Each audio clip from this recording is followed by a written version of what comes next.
Do you know the difference between an opinion and an assumption? In Section A of the LNAT, mixing these two up is one of the fastest ways to quietly lose marks. So here is exactly how to tell them apart. Here is the short answer. An opinion is a subjective personal belief with little or no evidence behind it. An assumption is something taken as true from partial information, used as a starting point to build an argument. Let us look at opinions first. An opinion is a personal belief, view, or judgment. It is subjective, and it is often shaped by emotions, personal experiences, and individual perspective. So it can vary from person to person. For example, saying that Romeo and Juliet is the best play ever written is a pure opinion.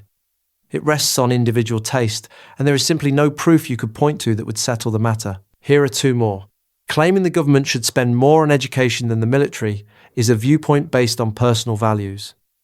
And saying cats are better pets than dogs is a completely subjective belief. To spot an opinion, look for keywords like believe, think, feel, or argue. Words such as view, judgment, perception, bias, and perspective are also strong signals that you are dealing with a personal stance rather than a fact.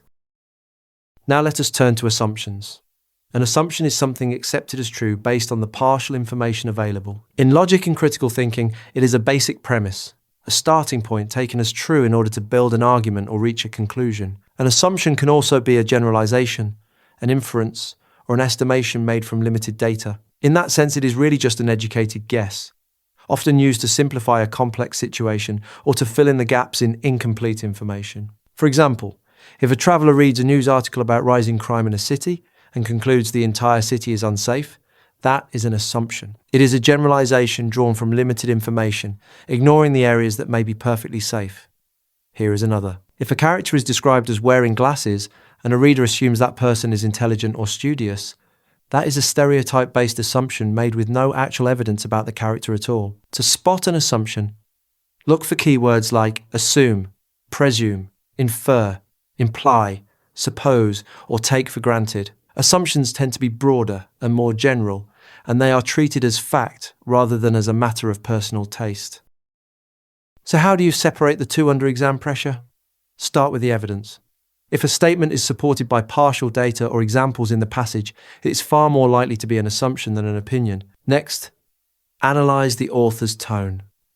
A strongly opinionated or biased tone usually points to an opinion, while a more neutral or speculative tone tends to suggest an assumption. Tone is one of your most reliable clues.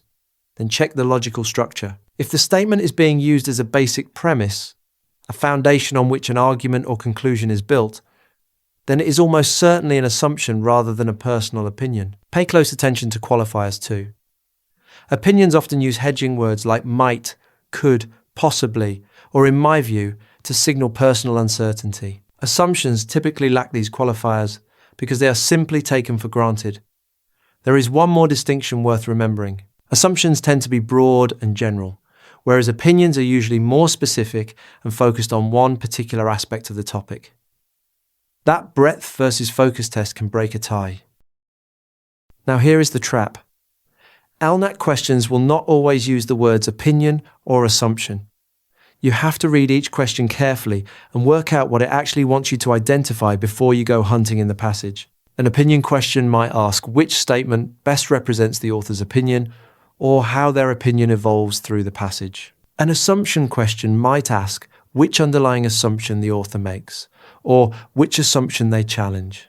When you are genuinely stuck, use the process of elimination, rule out the least likely options first, narrow the field, and then choose between what remains. That single habit will lift your accuracy on the hardest questions. The only way to make all of this automatic is repetition. Practice with full-length LNAT practice tests, review every answer and explanation, learn from your mistakes, and carry that judgment into the next passage. Don't leave your law school application to chance. Head over to lawmint.uk, where you can start with a free full-length LNAT practice test and see how you handle opinion and assumption questions under real-time conditions. You also get our series of 200 full-length tests with 8,400 multiple-choice questions and detailed explanations. And don't forget to subscribe to @LNAT Prep on YouTube, for more guides like this one.